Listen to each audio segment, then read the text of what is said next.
جاؤ کہ تنہا حسین ہے، لاشا پسر کا شہ سے اٹھایا نہ جائے گا،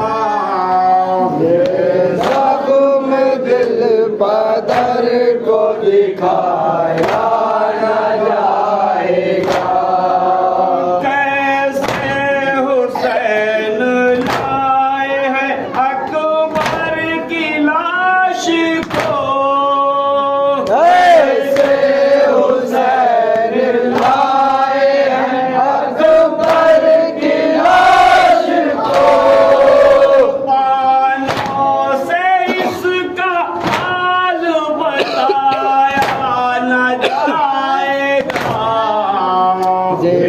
زخم دل بدر کو دکھایا نہ جائے گا، مادر سے کس طرح یہ چھپاؤں گا میرے لال، مادر سے یہ ذرا میں چھپاؤں گا میرے لال، زخم جگر یہ ماں سے چھپا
Hallelujah!